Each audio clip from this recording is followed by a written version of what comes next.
نحمده ونصلي على رسوله الکریم اما بعد بسم اللہ الرحمن الرحیم۔ عزیز طلبہ، آج ہم المختصر المعانی فن ثالث علم البدیع کا سبق نمبر 10 شروع کر رہے ہیں۔ سب سے پہلے ہم حسب عادت عبارت پڑھتے ہیں، اس کے بعد پھر سبق کا خلاصہ اور آخر میں مختصر تشریح اور عبارت کا ترجمہ پڑھیں گے۔ عزیز طلبہ، آج کی سبق کی ابتدا وَيُلْحَقُ بِهَا بِمُرَاعَةِ النَّظِيرِ سے ہو رہی ہے۔ عبارت پر توجہ فرمائیے۔ وَيُلْحَقُ بِهَا بِمُرَاعَةِ النَّظِيرِ أن يجمع بين معنيين غير متناسبين بلفظين يكون لهما معنيان متناسبان وإن لم يكونا مقصودين ها هنا، نحو الشمس والقمر بحسبان والنجم والشجر يسجدان، أي النبات الذي ينجم أي يظهر من الأرض لا ساق له كالبقول، والشجر أي الذي له ساق يسجدان أي ينقضان الله تعالى فيما خلق له، فالنجم بهذا المعنى وإن لم يكن مناسبا للشمس والقمر لكنه قد يكون بمعنى الكوكب وهو مناسب لهما، ويسمى إيهام التناسب لمثل ما مر في إيهام التضاد۔ عزیز طلبہ، سبق نمبر 9 میں ہم نے مراعات النظیر سے متعلق پڑھا تھا کہ مراعات النظیر کہتے ہیں دو مناسب معنوں کو یا دو سے زیادہ مناسبت رکھنے والی چیزوں کو کلام میں جمع کرنا، اس طور پر کہ یہ مناسبت تضاد کی نہ ہو۔ پھر ہم نے پڑھا تھا کہ مراعات النظیر کے انواع میں سے ایک نوع وہ ہے تشابہ الاطراف۔ تشابہ الاطراف کی تعریف ہم نے پڑھی تھی کہ ان یختم الکلام بما یناسب ابتداءہ فی المعنی، کلام کا اختتام ایسے الفاظ ایسے جملوں سے ہو جو جملے ابتدائی کلام سے مناسبت رکھے۔ اور اس کی ایک تیسری قسم ہے جس کو ایہام التشابہ کہا جاتا ہے، جس کو مصنف علیہ الرحمہ نے وَيُلْحَقُ بِهَا بِمُرَاعَةِ النَّظِيرِ سے بیان فرمایا ہے۔ ملحق بمراعات النظیر یا ایہام التشابہ کی تعریف مصنف علیہ الرحمہ فرما رہے ہیں، وہ یہ ہے کہ ان یجمع بین معنیین غیر متناسبین بلفظین یکون لہما معنیان متناسبان وان لم یکونا مقصودین ہا ہونا، کہ دو ایسے معنوں کو آپس میں جمع کرے کہ جن کا تو آپس میں مناسبت اور تناسب نہ ہو، لیکن ان معنوں کو جن الفاظ سے تعبیر کیا گیا ہو ان الفاظ کے حقیقی معنی ایک دوسرے کو مناسب ہوں، تو اس لیے اس کو ایہام تشابہ کہا جاتا ہے کہ یہ بھی تشابہ کی اور تناسب کا وہم پیدا کرتا ہے۔ تو مصنف علیہ الرحمہ فرما رہے وَيُلْحَقُ بِهَا بِمُرَاعَةِ النَّظِيرِ، اور ملحق کیا جاتا ہے مراعات النظیر کے ساتھ۔ مراعات النظیر کی تعریف یہ ہے کہ ان یجمع بین معنیین غیر متناسبین، کہ دو غیر متناسب معنوں کو جمع کیا جائے آپس میں بلفظین، ایسے دو لفظوں کے ساتھ یکون لہما معنیان متناسبان، جن دو لفظوں کے حقیقی معنی ایک دوسرے کے مناسب ہو، وَإِن لَمْ يَكُونَا مَقْصُودَيْنِ ہا ہونا، اگرچہ وہ حقیقی معنی اس جگہ مقصود نہ ہوں، جیسے الشمس والقمر بحسبان والنجم والشجر یسجدان، سورج اور چاند آپس میں ایک مقررہ حساب سے گردش کر رہے ہیں، جبکہ نجم اور شجر یعنی پودے اور درخت اللہ تعالیٰ کے فرمانبردار ہے، تابع ہیں۔ یہاں پر شمس اور قمر کا معنی تو واضح ہے، سورج اور چاند۔ نجم کہتے ہیں اس پودے کو جو تنا نہ رکھتا ہو، مثلا سبزیاں وغیرہ ہیں جس کا مضبوط تنا نہ ہو، اس کو نجم عربی میں کہا جاتا ہے، اور شجر تنے دار درخت کو کہا جاتا ہے۔ تو اللہ فرما رہے ہیں کہ سورج اور چاند اپنے مقررہ جگہوں میں مقررہ وقت پر ایک اندازے سے گردش کر رہے ہیں، جبکہ پودے اور شجر جس مقصد کے لیے اللہ تعالیٰ نے بنائے ہیں اسی مقصد میں یسجدان، اللہ کے فرمانبردار اور مطیع ہیں۔ تو یہاں پر آپ دیکھیں کہ شمس اور قمر کے ساتھ نجم کو ذکر کیا ہے اور شجر کو، تو نجم کا شمس اور قمر کے ساتھ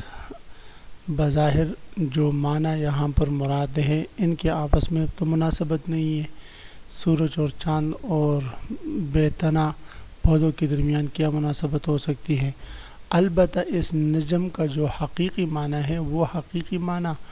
اور سورج اور چاند، شمس اور قمر کا، ان کا آپس میں گہرا تناسب ہے۔ نجم کا حقیقی معنی کوکب کے آتے ہیں، ستاروں کے آتے ہیں، ستارے بول کر قمر اور شمس بھی ذہن میں آ جاتے ہیں۔ تو مصنف علیہ رحمہ فرما رہے ہیں اے النبات الذی ینجم ای یظہر من الارض، نجم سے مراد وہ پودے ہیں جو ظاہر ہوتے ہیں زمین سے، لا ساق لہ، جس کے کوئی تنے نہ ہو، کالبقول جیسے سبزیاں ہیں، والشجر اور درخت الذی لہ ساق جو تنے دار ہوں، یسجدان ای ینقضان، ینقادان، یہ دونوں جو ہے مطیع رہتے ہیں اللہ تعالیٰ کے، فیما خلق لہ، یعنی جس مقصد کے لیے ان کو پیدا کیا گیا اس مقصد میں یہ مطیع رہتے ہیں۔ فالنجم بہذا المعنی، تو نجم اس معنی میں، یہ نبات والے معنی میں، پودے کے معنی میں اگر ہو، وَإِن لَمْ يَكُنْ مُنَاسِبًا لِلشَّمْسِ، یہ سورج اور چاند کے مناسب نہیں ہے، لیکن قد يكون بمعنى الكوكب، لیکن کبھی کبھی اس کا حقیقی معنی چاند کے معنی میں، ستاروں کے معنی میں استعمال ہوتا ہے، وهو مناسب لهما، اور ان دونوں کے مناسب ہیں، ويسمى ایہام التناسب، اور اس کا نام ایہام التناسب رکھا گیا ہے، یعنی یہ مناسبت کا وہم پیدا کرتا ہے، حقیقی مناسبت اور تشابہ نہیں ہے۔ مثل ما مر من فی ایہام التضاد، جس طرح کی ایہام التضاد آج پہلے گزرا ہے کہ وہ حقیقی تضاد تو نہیں ہوتا لیکن تضاد کا وہم وہاں پیدا ہوتا ہے اگر حقیقی معنوں کو دیکھا جاتا ہے۔ الارصاد، مراعات النظیر کی اقسام، محسنات معنویہ کی اقسام میں سے ایک ہے ارصاد۔ ارصاد، ارصد یرصد، ارصاد کا معنی آتا ہے نصب الرقیب فی الطریق، راستے میں نگران مقرر کرنا، چوکیدار مقرر کرنا۔ بعض حضرات نے ارصاد کو تسہیم کا نام بھی دیا ہے۔ تسہیم یہ برد مسہم سے ماخوذ ہے، یعنی وہ چادر، داریدار چادریں جس میں تیروں کی طرح سیدھے لکیریں ہوں، اس کو یہ بھی ارصاد کا لغوی معنی جو ہے وہ بیان کیا جاتا ہے۔ اور اصطلاح میں ارصاد کہتے ہیں وہ ان یجعل قبل العجوز من الفقرۃ او من البیت ما يدل علیہ اذا عرف الربی۔ ارصاد کی اصطلاحی تعریف وہ یہ ہے کہ ارصاد اس کو کہتے ہیں کہ سجا یا شعر کی انتہا عجز سے پہلے ایسی چیز لائی جائے جو انتہا یعنی عجز پر دلالت کرے،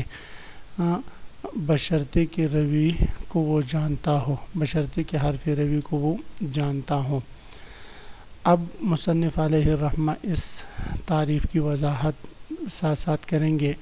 پہلے آپ حضرات خلاصہ کے طور پر یاد رکھیں کہ چند مشکل الفاظ عجز کہتے ہیں وہ آخری کلمہ جو شعر کے آخر میں استعمال کیا جاتا ہے یا جو ہے نثر کے آخر میں استعمال کیا جاتا ہے اس کو عجز کہا جاتا ہے۔ تعریف میں ایک روی آیا ہے، حرف روی، اس عجز کے آخری حرف کو کہا جاتا ہے، آخری حرف کو کہا جاتا ہے۔ تو مصنف علیہ الرحمہ تعریف فرما رہے ہیں وہ ان یجعل قبل العجز من الفقرۃ او من البیت ما يدل علیہ اذا عرف الربی، وہ عجز سے پہلے فقرہ میں یعنی نثر میں یا شعر میں، سجا یا شعر کی انتہا عجز سے پہلے ایسا کلمہ ذکر کرنا جو انتہا پر یعنی عجز پر دلالت کرے۔ تو فرماتے ومنو المعنوی الارصاد، محسنات معنویہ کی تیسری قسم الارصاد ہے، اور ارصاد لغت میں کہتے ہیں نصب الرقیب فی طریق، راستے میں نگہبان مقرر کرنا، ویسمیہ بعضهم التسہیم، اور بعض رات نے اس کا نام تسہیم بھی رکھا ہے۔ یقال تسہیم ماخوذ برد مسہم سے فیہ خطوط مستویۃ، یعنی دھاریدار چادریں جس میں تیر کی طرح سیدھی سیدھی لکیریں ہوں، وہو ان یجعل قبل العجز من الفقرۃ او من البیت،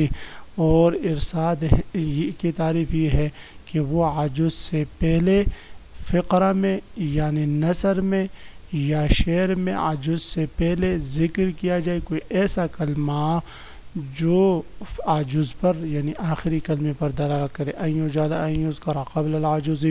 عجز سے پہلے عجز جیم کے پیش کے ساتھ شعر یا نثر کے آخری کلمے کو کہا جاتا ہے۔ من الفقرۃ فقرہ میں سے، وہی فی النثر فقرہ نثر میں استعمال کیا جاتا ہے، بمنزلۃ البیت فقرہ نثر میں شعر کی طرح استعمال ہوتا ہے۔ من النظم جس طرح کہ نظم میں شعر استعمال ہوتا ہے اسی طرح نثر میں فقرہ استعمال ہوتا ہے۔ فقولہ، اب مصنف علیہ الرحمہ فقرہ کی مثال ذکر کر رہے ہیں صاحب مقامات علامہ حریر رحمہ اللہ تعالیٰ کے اشعار میں سے، نثر میں سے، وہو یتبع الاشجاع بجواہر لفظہ، اور وہ اپنے لفظ کی موتیوں سے سجا بکیر رہا تھا، ڈال رہا تھا۔ یتبع ڈالنا، اشجاع سجا کو کہتے ہیں، اور جواہر لفظہ لفظ کی موتیوں سے وہ سجا جھاڑ رہا تھا، ڈھال رہا تھا۔ تو یہاں پر یہ جو پورا ہے نثر میں سے اٹھا کر دیا ہے، یہ فقرۃ ایک فقرہ ہے۔ وَيَقْرَأُ الْأَسْمَاعَ بِزَوَاجِرِ وَعْظِ، وہ اپنے تقریر کی اور وہ اپنے واعظ کی ڈانٹ ڈپٹ کے ساتھ کانوں کو کٹکھٹا رہا تھا۔ قرأ یقرأ کا معنی کٹکھٹانا، اسماء سم کی جمع کانوں کے تھے، زواجر واضح اپنے واعظ کی ڈانٹ ڈپٹ سے۔ تو اب یتبع الاشجاع بجواہر لفظ یہ ایک فقرہ ہے، یقرأ الاسماء بزواجر واضح یہ دوسرا فقرہ ہے، فقرۃ اخری نثر کا ایک دوسرا فقرہ ہے۔ والفقرۃ فی الاصل، فقرہ کی تعریف مصنف علیہ رحمہ فرمائے، فقرہ کہتے ہیں اصل میں حلی یصاغ علی شکل فقرۃ الظہر، اس زیورات کو جس کو ڈھالا جاتا ہے، بنایا جاتا ہے، علی شکل فقرۃ الظہر ریڑھ کی ہڈی کی شکل پر، اس زیورات کو جو ہے فقرہ کہا جاتا ہے۔ لیکن عام طور پر شعراء اور فصحاء کے کلام میں فقرہ نثر میں اس طرح استعمال ہوتا ہے جس طرح کے نظم میں شعر استعمال ہوتا ہے۔ او من البیت ما یدل علیہ، یہ تعریف کا حصہ ہے کہ ان یجعل من الفقرۃ او من البیت، کہ ذکر کیا جائے فقرہ کے عجز سے پہلے یا بیت کے عجز سے پہلے، ما یدل وہ کلمہ جو دلالت کرے، علیہ اے علی العجز عجز پر، وهو آخر کلمت من الفقرۃ او البیت، عجز وہ فقرہ یا بیت کے آخری کلمے کو کہا جاتا ہے۔ اذا عرف الروی، جب روی کا تعارف ہو، بشرطے کہ وہ روی کو جانتا ہو، روی اس عجز کے آخری حرف کو کہا جاتا ہے۔ عزیز طلبہ، اسی کے ساتھ آج کے سبق کا اختتام ہوا۔ آج کے سبق کا خلاصہ یہ ہے کہ ہم نے مراعات النظیر کی ایک قسم یہاں متناسب سے متعلق پڑھا، اور اس کے بعد ہم نے ارصاد کی تعریف پڑھی۔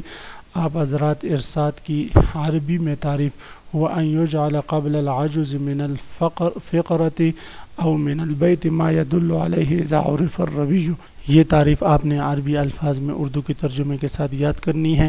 اللہ تعالی ہم سب کا حامی و ناصر ہوں، آمین۔ وآخر دعوانا ان الحمد للہ رب العالمین۔